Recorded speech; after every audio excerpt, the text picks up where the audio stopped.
ಭಾಸ್ಕರ್ನ ಸಿಡುಕುವಿಕೆಗೆ ಕಾರಣವೇನು ಕೇಳಿದ್ಲು. ತೀಕ್ಷ್ಣವಾಗಿತ್ತು ಅವಳ ಸ್ವರ. ಆ ಪ್ರಶ್ನೆ ಕೃತಿಕಾಳಲ್ಲಿ ಮೂಡುತ್ತಿತ್ತು. ಆದರೆ ಅದಕ್ಕೆ ಇಂಥದ್ದೇ ಕಾರಣ, ಇವರೇ ಕಾರಣವೆಂದು ಬೆಟ್ಟು ಮಾಡಲು ಅಂಜುತ್ತಿದ್ಲು. ಮೊದಲು ಅವಳನ್ನು ಕಾಡುತ್ತಿದ್ದುದು ನೈತಿಕತೆ, ಪಾಪ ಪ್ರಜ್ಞೆ. ಅದು ತಲೆ ಎತ್ತಿದ ಕೂಡಲೇ ನಿನ್ನೊಲುಮೆ ಛಿದ್ರವಾಗಿ ಬಿಡ್ತಿತ್ತು. ಅರಿವಾಗದಂತೆ ಮುಗ್ಧ ಹುಡುಗಿ ಆ ಸುನಾಮಿಯಲ್ಲಿ ಮುಳುಗಿ ಹೋಗುತ್ತಿದ್ಲು. ಇಂಥ ವಿಚಾರಗಳು ಆರೋಗ್ಯವಾದ ಸಮಾಜಕ್ಕೆ ಮಾರಕವೇ. ಹೇಗೆ ಈ ಸುಳಿಯಿಂದ ಅರುಣಾನ ಪಾರ್ ಮಾಡೋದು ಗೊತ್ತಾಗಲ್ಲ ಬಿಂದು. ದೊಡ್ಡ ರೀತಿಯ ಫೈನಾನ್ಷಿಯಲ್ ತೊಂದರೆ ಇಲ್ಲ. ನಾನು ಯಾವುದೇ ರೀತಿಯಲ್ಲಿ ಗಂಡನನ್ನು ಕಾಡುವ ಹೆಂಡತಿಯಲ್ಲ. ಇನ್ನೆಲ್ಲಿದೆ ಸಮಸ್ಯೆ? ಕೆಲಸದ ಒತ್ತಡ ಇರಬಹುದು. ವಯಸ್ಸು ಏರಿದಂತೆ ಯೌವನದ ಹುರುಪು ಉತ್ಸಾಹ ಕಡಿಮೆ ಆಗೋದು ಸಹಜ. ಆ ಸ್ಥಿತಿ ಇರಬಹುದು ಬಾನಿದು ಎಂದು ಕೃತಿಕಾಗೆ ನಕ್ಕಾಗ ಬಿಂದುವಿನ ನಗು ಕೂಡ ಸೇರಿತು. ಆಮೇಲೆ ವಿಷಯ ಅಂತರವಾಯಿತು. ಅಲ್ಲೇ ಎಳೆದಾಡೋದು ಇಬ್ಬರಿಗೂ ಬೇಕಿರಲಿಲ್ಲ. ಬಿಂದು ಒಂಟಿತನ ಕಷ್ಟವೆಂದು ಈಗಾಗಲೇ ನೀನು ಅರಿವಿಗೆ ಬಂದಿದೆ. ಚೆಲುವೆ, ವಿದ್ಯೆ ಎಲ್ಲ ನಿನ್ನಲ್ಲಿದೆ. ನಿರಾಕರಿಸ್ಕೊಂಡೇ ಬಂದಿದ್ದಿ. ಈಗಲೂ ಅಡ್ವೊಕೇಟ್ ಸಂದೀಪ್ ನಿನ್ನ ಮದುವೆ ಆಗೋಕ್ಕೆ ಮುಂದೆ ಬಂದಿದ್ದಾರೆ. ಪ್ರಪೋಸ್ ಮಾಡಿದಾಗ ನಿರಾಕರಿಸಿದೆಯಂತೆ. ಒಂದು ಸಲ ಯೋಚನೆ ಮಾಡಿ ನೋಡು.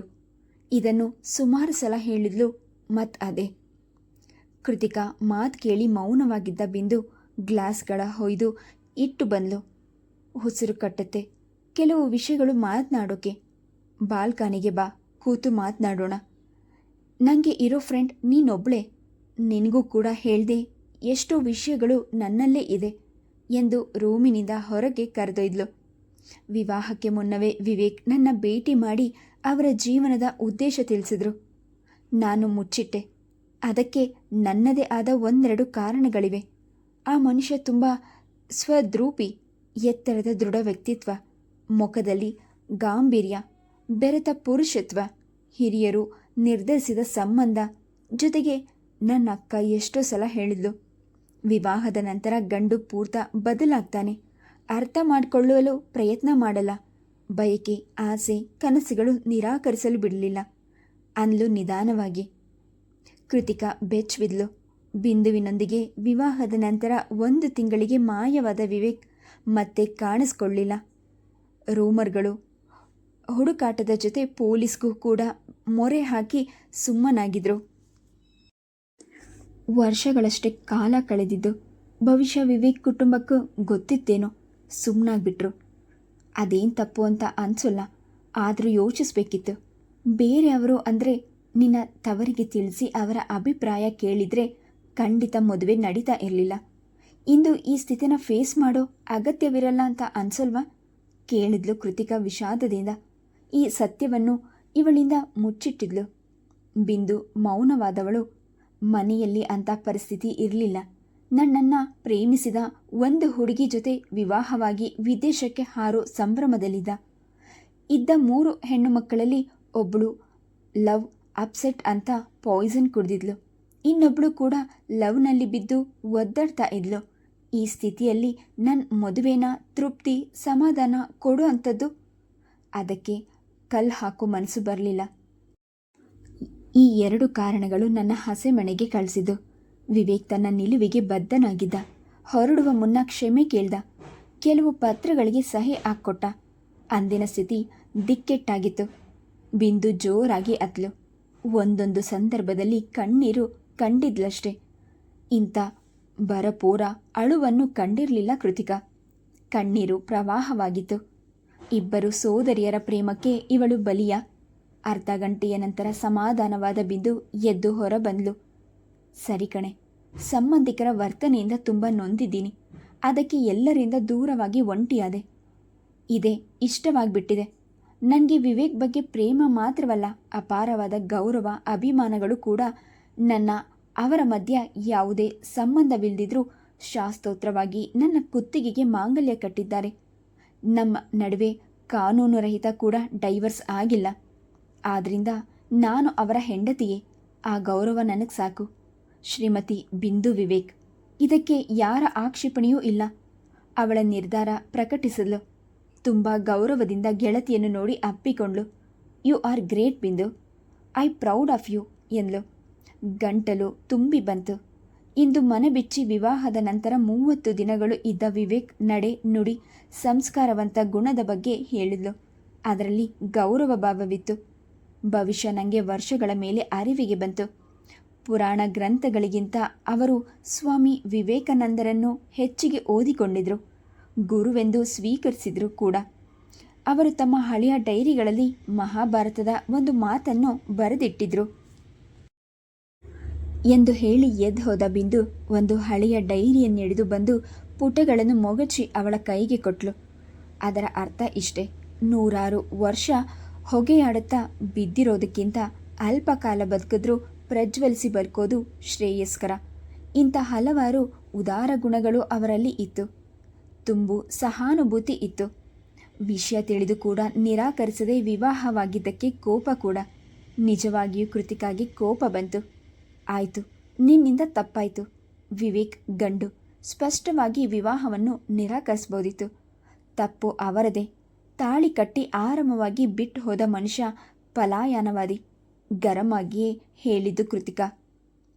ಬಿಕಾಂ ಅದನ್ನು ನನ್ನ ಮುಂದೆ ಹೇಳಿದರು. ವಿವಾಹವಾಗದ ಹೊರತು ಅವರಿಗೆ ಮನೆಯವರಿಂದ ಬಿಡುಗಡೆ ಸಾಧ್ಯವಿರಲಿಲ್ಲ. ನಾನು ನಿರಾಕರಿಸಿದರೆ ಕೊಟ್ಟ ಸಮಯ ಮುಗಿಯಿತೆಂದು ಕೈ ತೊಳ್ಕೊಂಡು ಹೊರಟುಬಿಡ್ತಿದ್ರು. ಅದೆಲ್ಲ ಮುಗಿದ ಕತೆ. ಆದರೆ ಒಂದೇ ಒಂದು ಸಲ ವಿವೇಕ್ನ ಭೇಟಿಯಾಗೋ ಆಸೆ ಇದೆ. ಅದು ಬರೀ ಆಸೆಯಾಗಿ ಉಳಿಬಾರ್ದು ಎಂದು ಭಾರವಾದ ಉಸಿರು ದಬ್ಬದ್ಲು ಬಿಂದು. ಕೃತಿಕಾ, ಬಂಧುಗಳಿಗೆ ಸಾಕಷ್ಟು ಕಿರುಕುಳ, ನೋವು, ಅವಮಾನಗಳಿಂದ ಅನುಭವಿಸಿದ್ರಿಂದ ಈಗ ಹೆಚ್ಚು ಕಡಿಮೆ ಒಂಟಿಯಾಗಿ ವಾಸ. ಕೆಲಸಕ್ಕೆ ಒಂದು ಹುಡುಗಿ ಇದ್ಲು. ಕಷ್ಟ ಸುಖ ಹೇಳ್ಕೊಳ್ಳಲು, ಸಲಹೆ ಸಹಾಯ ಸಹಕಾರ ಪಡೆದುಕೊಳ್ಳಲು ಕೃತಿಕಾ ಕುಟುಂಬ. ಶಶಾಂಕ್ ಕೂಡ ಅಕ್ಕ ನೆನೆತಿದ್ದ. ಒಮ್ಮೆ ಕಾಲ್ ಮಾಡಿದ್ರೆ ದೌಡಾಯಿಸ್ತಿದ್ದ. ಇನ್ನು ಅವನ ಮಡದಿ ಅರುಣ ಎಂದರೆ ಇಷ್ಟವೇ. ಅಲ್ಲದೆ ಇನ್ನಷ್ಟು ಉತ್ತಮ ಕೆಲಸಗಳನ್ನು ಹಮ್ಮಿಕೊಂಡಿದ್ದು.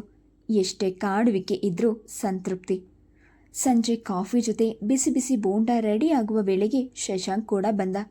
ಒಂದಿಷ್ಟು ನೋವು ವೇದನೆ ಇದ್ರೂ ಜಾಲಿತನ ಪ್ರದರ್ಶಿಸಿದ. ಕೃತಿಕಾ ಕನಿಷ್ಠ ನೋವು ಅನುಭವಿಸೋದು ಅವನಿಗಿಷ್ಟವಿಲ್ಲ. ಎಂಥ ಬೋಂಡ ಬಜ್ಜಿ ಗಮಲು ಅಕ್ಕ, ಅದೇನು ರುಚಿ ಇದೆ ನಿನ್ನ ಕೈ ಅಡಿಗೆಯಲ್ಲಿ? ನಾನಂತೂ ಕೈ ತೊಳೆದು ಬಂದ್ಬಿಡ್ತೀನಿ ಎಂದು ಕಿಚನ್ನಲ್ಲಿ ಇಣುಕಿದ. ನನಗೆ ಗೊತ್ತಿತ್ತು, ನಮ್ಮ ದೇವರ ಸತ್ಯ. ಫ್ರೆಶ್ ಆಗಿ ಬಂದ್ಬಿಡು, ನಾನೆಲ್ಲ ಡೈನಿಂಗ್ ಟೇಬಲ್ಗೆ ಸರ್ವ್ ಮಾಡ್ತೀನಿ ಎಂದು ನಗುತ್ತಲೇ ಡೈನಿಂಗ್ ಟೇಬಲ್ ಮೇಲೆ ಇಟ್ಟು ಬರುವ ವೇಳೆಗೆ ಅಕ್ಕ ಎಂದು ಕೃತಿಕಾನ ತಬ್ಬಿ ಕಣ್ಣೀರು ಸುರಿಸುತ್ತಿದ್ದವನನ್ನು ಬಿಂದು ಗದರೆದ್ಲು. ನಾವು ಮೊಮ್ಮಗುವಿಗಾಗಿ ಎದುರು ನೋಡ್ತಾ ಇದ್ರೆ ನೀನೇ ಮಗುವಾದರೆ ಹೇಗೆ? ಬೋಂಡ ಬಜ್ಜಿ ತಣ್ಣಗಾಗಿ ಬಿಡುತ್ತೆ, ಮೊದಲು ಹೋಗು ಬೆನ್ ತಟ್ಟಿದ್ಲು. ಕೃತಿಕಾ ಕಣ್ಣೀರೊರೆಸ್ಕೊಂಡು ಬಂದು ಡೈನಿಂಗ್ ಟೇಬಲ್ ಮುಂದೆ ಕೂತ್ಲು. ಈಗ ಅವಳಿಗೆ ಹಣದ ಅಗತ್ಯವಿತ್ತು. ಬಿಂದು ಹತ್ರ ಕೂಡ ದೊಡ್ಡದಾಗಿ ಸೇವಿಂಗ್ಸ್ ಇಲ್ಲವೆಂದು ಗೊತ್ತಿತ್ತು. ಹಣದ ವಿಚಾರದಲ್ಲಿ ಭಾಸ್ಕರ್ದು ತುಂಬ ಎಚ್ಚರದ ಸ್ವಭಾವ. ಇವಳಷ್ಟು ಧಾರಾಳವಲ್ಲ. ಹೆಚ್ಚು ಕಡಿಮೆ ಶಶಾಂಕ್ ವಿವಾಹ ಖರ್ಚು ಇವಳದೆ. ಆದರೆ ಈಗ ಧಾರಾಳವಾಗಿರೋದು ಅವಳಿಗೆ ಗೊತ್ತಿರುವಂತೆ ಅರುಣಾಳಿಗೆ ಮಾತ್ರ. ಒಂದು ಹಳದಿ ಡ್ರೆಸ್ಗೆ 7,900. ಸದ್ಯಕ್ಕೆ ಇಂಥ ಅದ್ದೂರಿತನದ ಅಗತ್ಯವಿರಲಿಲ್ಲ. ಅವಳ ಬಳಿ ಸಾಕಷ್ಟಿತ್ತು. ಅಗತ್ಯಕ್ಕಿಂತ ಹೆಚ್ಚಿಗೆ ಕೃತಿಕಾ ಬೇಕಾದದ್ದನ್ನೆಲ್ಲ ಕೊಡಿಸಿದ್ಲು. ಅದೆಲ್ಲ ಭಾಸ್ಕರ್ಗೆ ಗೊತ್ತಿತ್ತು. ಆದರೂ ಈಗ ಧಾರಾಳವಾಗಿದ್ದ ಅರುಣಾಳಿಗೆ ಕೊಡಿಸುವಿಕೆಯಲ್ಲಿ ಮೂವರು ಕೂತು ಹರಡುತ್ತಾ ಬೋಂಡ ಬಜ್ಜಿ ಖಾಲಿ ಮಾಡೋದರ ಜೊತೆಗೆ ಒಂದು ಫ್ಲಾಸ್ಕ್ನ ಕಾಫಿನೂ ಖಾಲಿಯಾಯಿತು. ಆ ಸಮಯದಲ್ಲಿ ಹರಡುತ್ತಿದ್ದ 10 ವಿಷಯ. ಹೆಚ್ಚಿನದು ಪ್ರಧಾನಮಂತ್ರಿ ಮೋದಿ ನೋಟ್ ಬ್ಯಾನ್ ಮಾಡಿದರ ಹಿಂದಿನ ಮುಂದಿನ ವಿಶ್ಲೇಷಣೆ. ಅಕ್ಕ ಹೋಗೋಣ, ಭಾವ ಬಂದಿದ್ದಾರೆ, ಹಾರಾಡ್ಬಿಡ್ತಾರೆ ಎಂದು ಮೇಲೆದ್ದ. ನೋ ಚಾನ್ಸ್, ಈ ಸಮಯದಲ್ಲಿ ಬರೋದಿಲ್ಲ ಬಿಡು. ಕೃತಿಕಾ ಅಂದಿದ್ದಕ್ಕೆ ಅಯ್ಯೋ, ನಾನೇ 2 ಸಲ ಬೇಗ ಬಂದಾಗ ಭಾವ ಮನೆಯಲ್ಲೇ ಇದ್ರು ಶಶಾಂಕ್ ಹೇಳ್ದ. ಕೂಡಲೇ ಬೆಚ್ಚಬಿದ್ಲು. ಅದರ ಸುಳಿವೆ ಅವಳಿಗೆ ಇರಲಿಲ್ಲ. ಬಂದ ಕಾರಣ ಒಂದು ಸಲ BP ಚೆಕ್ ಮಾಡಿಸ್ಬೇಕು. ಸಣ್ಣ ಸಣ್ಣದಕ್ಕೂ ಟೆನ್ಷನ್ ಮಾಡ್ಕೊತಾರೆ. ಆಗ ರಿಲ್ಯಾಕ್ಸ್ ಮಾಡ್ಕೊಳ್ಳೋಕ್ಕೆ ಮನೆಗೆ ಬಂದ್ಬಿಡಿ ಅಂತ ಹೇಳಿದ್ದೀನಿ. ತೋಚಿದ್ದು ಹೇಳಿದಷ್ಟೇ ಕೃತಿಕಾ. ಜೊತೆಗೆ ಶಶಾಂಕ್ ಮುಖದ ಪ್ರತಿಕ್ರಿಯೆಯನ್ನು ಗಮನಿಸಿದ್ಲು. ಮಾಮೂಲಾಗಿದ್ದ ಭಾವನೆಗಳ ತಾಕಲಾಟವಿರಲಿಲ್ಲ ಅವಳಿಗೆ. ಒಂದು ರೀತಿಯಲ್ಲಿ ಕಸಿವಿಸಿ. ಇದೆಲ್ಲ ಅವಳಿಗೆ ಗೊತ್ತಿರಲಿಲ್ಲ. ನನಗೇನು ಟೆನ್ಷನ್ ಆಗಿದ್ದಾರೆ ಅಂತ ಅನಿಸ್ಲಿಲ್ಲ. ಆರಾಮವಾಗಿ ಜೋಕ್ಸ್ ಕಟ್ ಮಾಡ್ತಾ ಇದ್ರು. ಅರುಣ ಅಂತೂ ನಕ್ಕು ನಕ್ಕು ಸಾಕಾದ್ಲು. ನನಗೆ ಈಗಲೂ ಭಾವನ ಮುಂದೆ ಮಾತನಾಡೋಕ್ಕೆ ಹಿಂಜರಿತೀನಿ. ಆದರೆ ಅರುಣಾನೇ ವಾಸಿ, ಎಷ್ಟೊಂದು ಮಾತನಾಡ್ತಾಳೆ. ಮಾತಿನ ಬರದಲ್ಲಿ ಹೇಳ್ದ. ಅವನ ನುಡಿಗಳಲ್ಲಿ ಸಹಜತೆ ಇತ್ತು. ಆದರೆ ಕೃತಿಕಾ ಎದೆ ಬಡಿತ ಜೋರಾಯಿತು. ಅದೇನೂ ತಪ್ಪನಿಸುತ್ತಿರಲಿಲ್ಲ. ಆದರೆ ಭಾಸ್ಕರ್ನ ಕದ್ದು ಮುಚ್ಚಾಟ ಎದುರಿಸುತ್ತಿತ್ತು. ಶಶಾಂಕ್ ಮತ್ತು ಕೃತಿಕಾ ಮನೆಗೆ ಬಂದಾಗ ಗಿಡಗಳಲ್ಲಿ ಕೈ ಆಡಿಸುತ್ತಿದ್ದ ಸುವರ್ಣಮ್ಮ ಮುಖದ ಬೆವರನ್ನು ತೊಡೆದುಕೊಂಡು ಬಂದ್ರ ಅಮ್ಮ ಅಂದವಳು ಪಕ್ಕಕ್ಕೆ ಸರಿದು ಅವರು ಹಿಂದೇನೆ ಹೋದ್ಲು. ಅಮ್ಮ, ನನಗೆ ಒಂದಿಷ್ಟು ಊಟ ಹಾಕ್ಬಿಡಿ, ತೀರಾ ಹಸಿದ್ಕೊಂಡು ಬಿಟ್ಟಿದ್ದೀನಿ. ನೀರನ್ನು ಗಟಗಟ ಕುಡಿದಾಗ ಕೃತಿಕಾ ಅವಳತ್ತ ನೋಟ ಹರಿಸಿ ವಾಚ್ ಕಡೆ ನೋಡಿ, ಯಾಕಿಷ್ಟೊತ್ತಾದರೂ ಊಟ ಮಾಡಲಿಲ್ಲ ಕೇಳಿದ್ಲು. ಅವಳ ಮುಖ ಒಂಥರ ಮಾಡಿಕೊಂಡು, ನೀವು ಹೋದಾಗಿನಿಂದ ಮೊಬೈಲ್ನಲ್ಲಿ ಮಾತನಾಡ್ತಾ ಇದ್ದಾರೆ ಅರುಣಮ್ಮ, ಅಡಿಗೆ ಆಗಿಲ್ಲ. ಮುಖ ತೋರಿಸಿದಾಗಲೆಲ್ಲ ಸುಮ್ಮನಿರುವಂತೆ ಸನ್ನೆ ಮಾಡ್ತಿದ್ರು. ಕೇಳಿದ ಕೂಡಲೇ ಅವನ ಉರಿದು ಹೋಯಿತು. ಏನಾಗಿದೆ ಇವಳಿಗೆ? ಕನಿಷ್ಠ ಅಡಿಗೆ ಮಾಡಲಾರದಕ್ಕೂ ಸೋಂಬೇರಿತನ. ಮೊಬೈಲ್ ಹಿಡಿದು ಕೂರೋಕ್ಕೆ ಎಷ್ಟು ಜನ ಫ್ರೆಂಡ್ಸ್ ಇದ್ದಾರೆ ಎಂದು ರೋಷದಿಂದ ಹೊರಟವನನ್ನು ತಡೆದರು. ಆಮೇಲೆ ಸ್ವಲ್ಪ ದಂಡಿಸೋದು ಅನಿವಾರ್ಯ ಎನಿಸಿತು. ಒಂದಿಷ್ಟು ಬುದ್ಧಿ ಹೇಳು, ತೀರಾ ಕೋಪ ಬೇಡ. ನಾವು ಅಂದುಕೊಂಡಿದ್ದಕ್ಕಿಂತ ಮುಗ್ದೆ. ರೂಮಿಗೆ ಹೋದದ್ದು ತೀರಾ ಅಪ್ಸೆಟ್. ಇದೆಲ್ಲ ಏನು? ಅರ್ಥೈಸಿಕೊಳ್ಳಲಾರದಂಥ ಚಡಪಡಿಕೆ. ಇವನು ಬಂದಿದ್ದನ್ನು ನೋಡಿ ಮೊಬೈಲ್ ಆಫ್ ಮಾಡಿ ನೇರವಾಗಿ ಹಾಕಿದ್ದು ಅಕ್ಕಿ ಡಬ್ಬಿಗೆ. ಇದು ಪರ್ಸ್ನಲ್. ಈ ಮೊಬೈಲ್ ನಂಬರ್ ಯಾರಿಗೂ ಕೊಡಬೇಡ. ಯಾರ ಎದುರಿನಲ್ಲೂ ಇದರಲ್ಲಿ ಮಾತನಾಡಬೇಡ. ಈ ಮೊಬೈಲ್ ಯಾರಿಗೂ ಸಿಗಬಾರ್ದು ಎಚ್ಚರಿಸಿದ ಭಾಸ್ಕರ್. ಅದರಿಂದಲೇ ಅದನ್ನು ಬಚ್ಚಿಡ್ತಿದ್ಲು. ಹೇಳಿದಷ್ಟು ಮಾಡುವಂಥ ಜಾಣೆ. ಸ್ಯಾರಿ ಬದಲಾಯಿಸಿ ಮ್ಯಾಕ್ಸಿ ತೊಟ್ಟು ನೇರವಾಗಿ ಕಿಚನ್ಗೆ ಹೋದ್ಲು ಕೃತಿಕಾ. ಬೆಳಗಿನ ತಿಂಡಿ ಮಾತ್ರ ಇತ್ತು. ಅಡಿಗೆಗೆ ಮಾಡಿದ ಸುಳಿವು ಇರಲಿಲ್ಲ. ಸುವರ್ಣಮ್ಮ ತರಕಾರಿ ಹಚ್ಕೊಡೋದು, ಸ್ಟವ್, ಕಿಚನ್, ಸಿಂಕ್ ಎಲ್ಲ ಕ್ಲೀನ್ ಮಾಡಿಕೊಂಡವಳು. ಕೆಲವೊಮ್ಮೆ ಚಪಾತಿ ಹಿಟ್ಟು ಕಲಸಿಡೋದು, ಮಿಕ್ಸಿಗೆ ಹಾಕೋದು, ಇಂಥದ್ದೆಲ್ಲ ಹೇಳಿದ್ರೆ ಮಾಡಿಕೊಳ್ಳಲು ಅಷ್ಟೇ. ತಾನಾಗೆ ಸ್ವತಂತ್ರ ವಹಿಸೋಲ್ಲ. ಹೇಳಬೇಕಷ್ಟೆ, ಊಟ ತಿಂಡಿ ಕೊಡಬೇಕು. ಮಾಡಿಟ್ಟಿದ್ದ ಚಪಾತಿ, ಇಡ್ಲಿ ಬಿಸಿ ಮಾಡಿ ತಟ್ಟೆಗೆ ಹಾಕಿ ಚಟ್ನಿ ಪಲ್ಯ ಅಂಥದ್ದು ತಟ್ಟೆಗೆ ಹಾಕಿ ಸುವರ್ಣಮ್ಮ ಕೂಗಿ ಕೊಟ್ಟು, ಅಲ್ಲ ಕಣೆ ಸುವರ್ಣಮ್ಮ, ಈಗಾಗಲೇ 7 ಗಂಟೆ ಆಗಿದೆ. ಅರುಣನ ಕೇಳಿ ಊಟ ಈಸ್ಕೊಳ್ಳೋಕೆ ಆಗಲಿಲ್ವಾ? ಎಷ್ಟು ಸಂಕೋಚವಾದರೆ ಉಪವಾಸ ಬೀಳಬೇಕಾಗತ್ತೆ. ಗದರಿಕೊಂಡೆ ಕೊಟ್ಟಿದ್ದು. ರೂಮಿನಲ್ಲಿ ಅವನು ಮತ್ತು ಅರುಣಾಲ ನಡುವೆ ಬಿರುಸಿನ ಚರ್ಚೆ ಆಗ್ತಿತ್ತು. ಹೌದು, ಅವಳು ಸತ್ಯ ಹೇಳಲಾರದೆ ತಡಬಡಿಸುತ್ತಿದ್ಲು. ಯಾವ ಕಾರಣಕ್ಕೂ ಸತ್ಯ ಬಿಚ್ಚಿಡುವಂತಿರಲಿಲ್ಲ. ಭಾಸ್ಕರ್ ಎಚ್ಚರಿಸಿದ್ದೆ. ಬರೀ ಜೋಕ್ಗಳನ್ನು ಹೇಳಿ ಹೇಳಿ ಮೊಬೈಲ್ನಲ್ಲಿ ನಗಿಸುತ್ತಿದ್ದೆ. ಅವಳ ಚೆಲುವು ಮುಗ್ಧತನವನ್ನು ಹೊಗಳುತ್ತಿದ್ದ. ಇದು ಯಾರಿಗಾದರೂ ಹಿತವೇ? ಅಂಥದ್ರಲ್ಲಿ ಅದು ಅರುಣಾಗೆ ಹಿತ ಎನಿಸೋದು ದೊಡ್ಡ ವಿಷಯವೇನೂ ಅಲ್ಲ. ಅದು ಬಿಟ್ಟು ಬೇರೆ ಯೋಚನೆಗಳಲ್ಲೂ ಅವಳಲ್ಲಿ ಇರಲಾರದು. ಕಾವೇರೋದು ಕೃತಿಕಾಗೆ ಬೇಕಿರಲಿಲ್ಲ. ಕಾಫಿ ಬೆರೆಸ್ಕೊಂಡು ಮೇ ಐ ಕನ್ ಇನ್ ಎಂದೇ ಒಳ ಹೋಗಿದ್ದು. ಅವಳ ಕಣ್ಗಳಲ್ಲಿ ಕಂಬನಿಯೇನೂ ಇರಲಿಲ್ಲ. ಆದರೆ ಭಯದ ಜೊತೆಗೆ ಚಡಪಡಿಕೆ ಇತ್ತು. ಶಶಿ, ಅರುಣ ಕಾಫಿ ತಗೊಳ್ಳಿ, ಆಮೇಲೆ ಎನ್ಕ್ವೈರಿ ಮುಂದುವರಿಯಲಿ. ನಗುತ್ತಲೇ ಇಬ್ಬರಿಗೂ ಕಾಫಿ ಕೊಟ್ಟು ತಾನು ಕುಡಿಯುತ್ತಾ ಕೂತ್ಲು. ಹೆಚ್ಚು ಕಡಿಮೆ ನಾವಿಬ್ಬರು ಒಂದೇ ಸಮಯಕ್ಕೆ ಮನೆ ಬಿಟ್ಟಿದ್ದು. ಹೊರಗಿನ ಕೆಲಸ ಸುವರ್ಣಮ್ಮದ್ದು, ಕಿಚನ್ ಕೆಲಸ ಇವಳದು. ಅಂತ ಫ್ರೆಂಡ್ ಸರ್ಕಲ್ ಇಲ್ಲ. ಇವಳಪ್ಪ ಶಾಮಣ್ಣ ಫೋನ್ ಮಾಡೋದು ತಿಂಗಳಿಗೆ 4 ಸಲ. ಅದು ಬಿಟ್ಟು ಇವಳಿಗೆ ಯಾರು ಫೋನ್ ಮಾಡ್ತಾರೆ? ಕನಿಷ್ಠ ಅಡಿಗೆ ಮಾಡಿಲ್ಲ. ಆ ಪಾಪದ ಹೆಣ್ಣು ಸುವರ್ಣಮ್ಮ ಉಪವಾಸ ಹಾಕಿದ್ದಾಳೆ. ಇವಳನ್ನು ಸ್ವಲ್ಪ ರಿಪೇರಿ ಮಾಡಬೇಕು. ಕಾಫಿ ಕುಡಿಯುತ್ತಲೇ ಗುರಾಯಿಸಿದ. ಮಡದಿಯನ್ನು ಹದ್ ಬಸ್ನಲ್ಲಿ ಇಡಬಲ್ಲ. ಯಾವುದೇ ಕಾರಣಕ್ಕೂ ಶಶಾಂಕ್ ಮತ್ತು ಅರುಣಾಳ ದಾಂಪತ್ಯದಲ್ಲಿ ಬಿರುಕು ಮೂಡಬಾರ್ದು. ಅವರ ಬದುಕು ಅತ್ಯಂತ ಸುಂದರವಾಗಿರಬೇಕು. ಅವಳ ತಾಯ್ತನದ ಹಾರೈಕೆ. ಅದಕ್ಕೆ ಒಂದಿಷ್ಟು ಎಚ್ಚರಿಕೆಯ ಜೊತೆ ತಾಳ್ಮೆ ಕೂಡ ಅಗತ್ಯವೆನಿಸಿತು. ರೇಗಿ ಅವನನ್ನು ಹೊರ ಕಳಿಸಿದ ಕೃತಿಕಾ ಅರುಣ ಕೈ ಹಿಡಿದು, ಬೆಳಗ್ಗೆಯಿಂದ ನೀನೇನು ಮಾಡ್ತಾ ಇದ್ದೆ ಅಂತ ನಾನು ಕೇಳಲ್ಲ. ಬರಾಬರಿ ಕಿಚನ್ ಕೆಲಸವೆಲ್ಲ ಹಾಗೇ ಇದೆ. ಇದು ನಿಂಗೆ ತಪ್ಪನ್ಸಲ್ವಾ? ಹೀಗೆ ಮಾಡ್ತಾ ಇದ್ರೆ ನಿಮ್ಮ ತಂದೆ ಸುಮ್ಮನೆ ಇರ್ತಾಯಿದ್ರಾ ಕೇಳಿದ್ಲು. ಅರುಣ ಹೆದರಿಕೆಯಿಂದ ಕೈಯಿಂದ ಬಾಯಿ ಮುಚ್ಕೊಂಡು ಕೊಂದೆ ಹಾಕ್ಬಿಡೋದು, ಅಪ್ಪನಿಗೆ ತುಂಬಾ ಕೋಪ. ನಾನು ಕಾಲೇಜಿಗೆ ಹೋಗಲ್ಲ ಅಂತ ಸಿಟ್ಟಿನಿಂದ ಬೇಗ ಮದುವೆ ಮಾಡಿದ್ರು. ಅರುಣ ಹೇಳಿದ ರೀತಿಗೆ ನಕ್ಬಿಟ್ಲು ಕೃತಿಕಾ. ಕೆನ್ನೆ ತಟ್ಟಿ ಮೃದುವಾಗಿ ಎಚ್ಚರಿಸಿದು. ನೋಡು ಅರುಣ, ಇವತ್ತು ಬೆಳಗ್ಗೆಯಿಂದ ಬಹುಶಃ ನೀನು ಕಿಚನ್ ಕಡೆ ತಿರುಗಿ ನೋಡಿಲ್ಲ. ಅವಳು ತುಂಬ ತಿಂಡಿ ತಿನ್ನೋಲ್ಲ, ಒಂದು ನಿಮಿಷ ಕೂತ್ಕೊಳ್ಳದೆ ಕೆಲಸ ಮಾಡ್ತಾಳೆ ಅಂತ ಸುವರ್ಣಮ್ಮನಿಗೆ ಊಟ ಬೇಡವಾ? ಇದನ್ನೆಲ್ಲ ನೀನು ಯೋಚಿಸ್ಬೇಕು. ಒಂದು ಟೈಮ್ ಟೇಬಲ್ ಹಾಕು. ಕೆಲಸ ಮುಗಿಸಿ ಉಳಿದ ಸಮಯನ ನಿನಗಾಗಿ ಉಳಿಸ್ಕೊ. ಆಗ ನಿನಗೆ ಇಷ್ಟವಾದದ್ದು ಮಾಡ್ಕೊ. ನಾನು ಶಶಿ ಸಾಕಷ್ಟು ಸರಳವಾದ ಕತೆ ಕಾದಂಬರಿಗಳನ್ನು ತಂದು ಕೊಟ್ಟಿದ್ದೀನಿ. ನಿನಗೆ ಕನ್ನಡಿ ಬಿಟ್ಟು ಬೇರೆ ಭಾಷೆ ಗೊತ್ತಿಲ್ಲ. ನಮ್ಮ ಕನ್ನಡದಲ್ಲೇ ಅದ್ಭುತವಾದ ಸಾಹಿತ್ಯ ಇದೆ. ಸಾಕಷ್ಟು ಓದಲು ಕನ್ವಿಕೇಟ್ ಮಾಡಿದ್ಲು. ಅರುಣ ಮುಖ ಮಂಕಾಯಿತು. ನನಗೆ ಓದೋದು ಇಷ್ಟವಿಲ್ಲ, ತಲೆನೋವು ಬರುತ್ತೆ ಎಂದ್ಲು. ಇದನ್ನು ಸಾಕಷ್ಟು ಹೇಳಿದ್ರು ಪದೇ ಪದೇ ಅಂತ ಪ್ರಯತ್ನ ಮಾಡುವುದಕ್ಕೆ ಕಾರಣವಿತ್ತು. ಜ್ಞಾನದ ಬೆಳಕು ಮೂಡಲು ಪುಸ್ತಕಗಳೇ ಸಾಧನ ಎನ್ನುವ ನಂಬಿಕೆ ಕೃತಿಕಾದು. ಓದು ಅವಳ ಎಷ್ಟೋ ಟೆನ್ಷನ್ ಕಡಿಮೆ ಮಾಡ್ತಿತ್ತು. ಆಯಿತು, ನಿನಗೆ ಇಷ್ಟ ಎನಿಸಿದ್ದು ಮಾಡಬಹುದು ಎಂದು ಹೊರಗೆ ಬಂದಳು. ಕೆಲಸದ ನಂತರ ಸಮಯ ಉಪಯೋಗಿಸ್ಕೋಬಹುದು ಇಂಥ ಒಂದು ಮಾತು ಮನದಟ್ಟಾಯಿತು. ಹೆಚ್ಚು ತಲೆ ಕೆಡಿಸ್ಕೊಳ್ಳದೆ ಕಿಚನ್ಗೆ ಮತ್ತೆ ಬಂದಾಗ ಮೊಬೈಲ್ನ ಕ್ಷೀಣವಾದ ದನಿ. ಅಚ್ಚರಿ ಎನಿಸಿತು. ಅತ್ತಿತ್ತ ಕಣ್ಣಾಯಿಸಿ ಸರಿದ ಅಕ್ಕಿ ಡಬ್ಬಿಯ ಮುಚ್ಚಳ ಸರಿಸಿದಾಗ ಅಲ್ಲಿತ್ತು ಮೊಬೈಲ್. ಇದು ಅರುಣ ಉಪಯೋಗಿಸುತ್ತಿದ್ದ ಮೊಬೈಲ್ ಕೂಡ ಅಲ್ಲ, ಹೊಸ ಸ್ಯಾಮ್ಸಂಗ್ ಸೆಟ್. ಎತ್ಕೊಂಡು ಆನ್ ಮಾಡಿ ಕಿವಿಗೆ ಹಿಡಿದಾಗ ಭಾಸ್ಕರ್ನ ದನಿ. ಏನಾದರೂ ತಿಂದ್ಯಾ? ನಾನು ಬಂದು ನಿನ್ನ ಮಧ್ಯಾಹ್ನದ ಲಂಚ್ಗೆ ಹೊಸ ರೆಸ್ಟೋರೆಂಟ್ಗೆ ಕರ್ಕೊಂಡು ಹೋಗೋಣ ಅಂತ.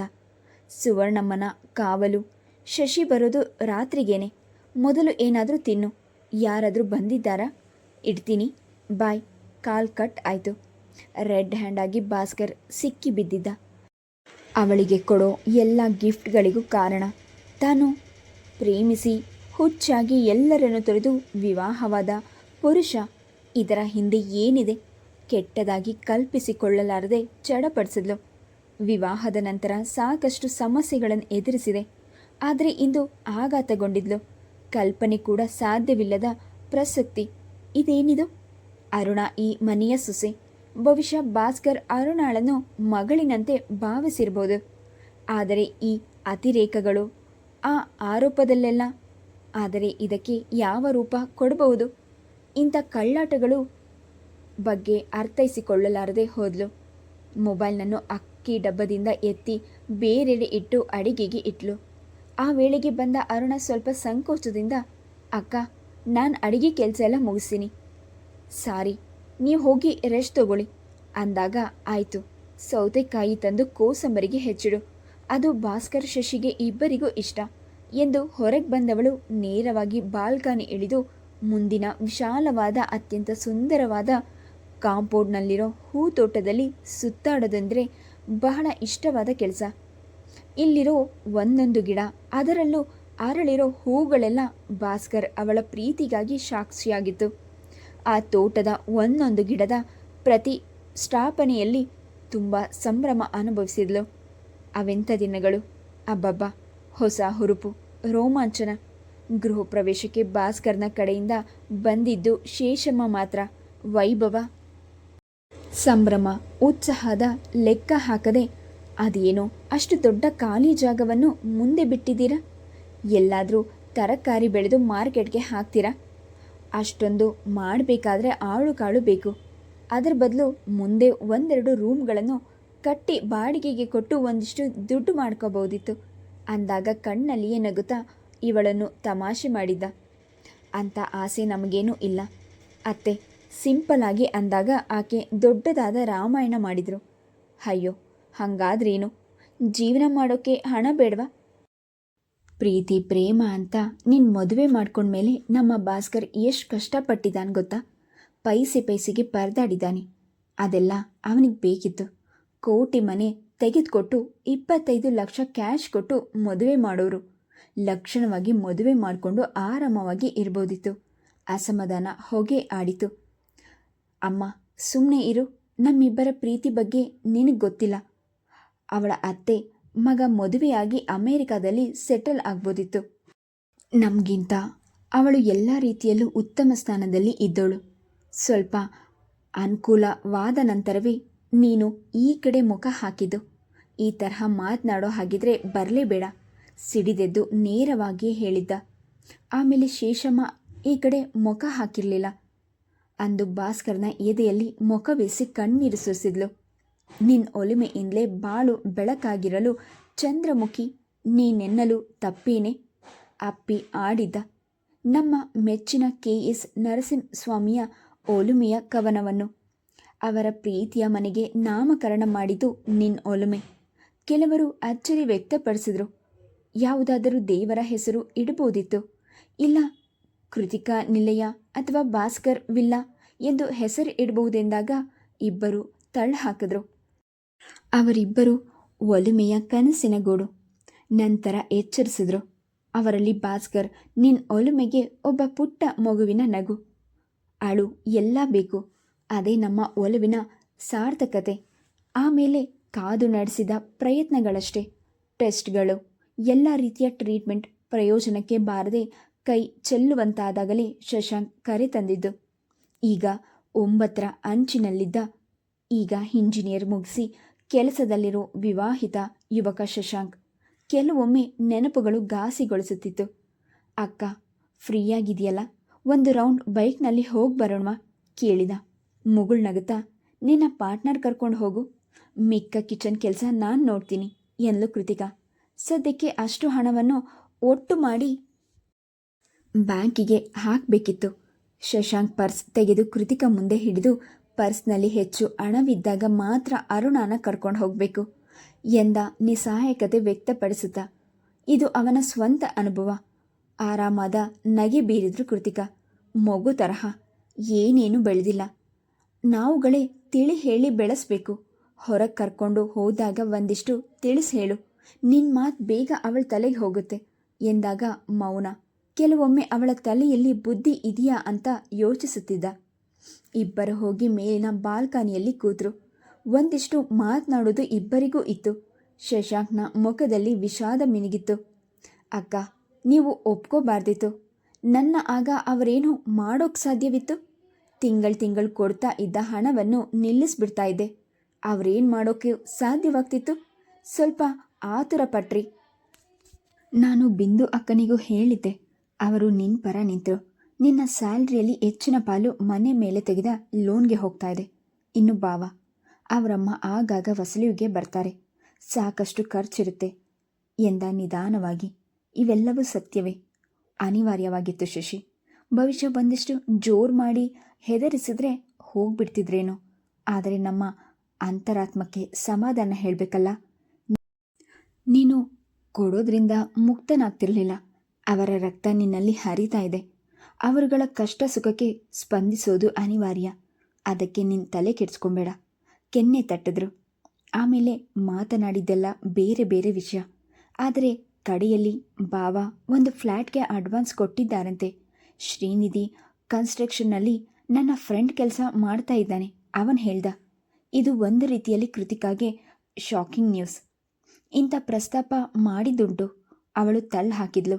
ಆದರೆ ಹೇಳಿದ್ರೆ ನನಗೇನು ಬೇಕು ಅಂತ ಅನ್ನಿಸ್ಲಿಲ್ಲ. ವಯಸ್ಸಿರುವಾಗ ಬರೀ ಆಸ್ತಿಗಳು ಮಾಡೋದ್ರಲ್ಲಿ ಕಳೆದು ಮುಪ್ಪಿನಲ್ಲಿ ಬಿಡು, ತನ್ನ ತಲೆಗೆ ಅವೆಲ್ಲ ಬರೋಲ್ಲ. ಅತಿಯಾದ ಆಸ್ತಿಯ ವ್ಯಾಮೋಹ ಕೊಡೋದು ಬರೀ ನೋವನ್ನು. ಬರೀ ಅಡ್ವಾನ್ಸ್ ತಾನೇ ಕೊಟ್ಟಿರೋದು, ಮಾತನಾಡ್ತೀನಿ ಬಿಡು ಎಂದರು. ಕೃತಿಕಾ ಅಪ್ಸೆಟ್ ಆಗಿದ್ದಂತೂ ನಿಜ.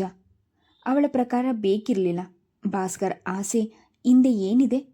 ವಾರದ ಹಿಂದೆ ಭಾಸ್ಕರ್ ಸುವರ್ಣಮ್ಮನ ಊಟದ ಹಣದ ಲೆಕ್ಕ ಹಾಕಿ ಇದೆಲ್ಲ ಹೆಚ್ಚಾಯಿತು.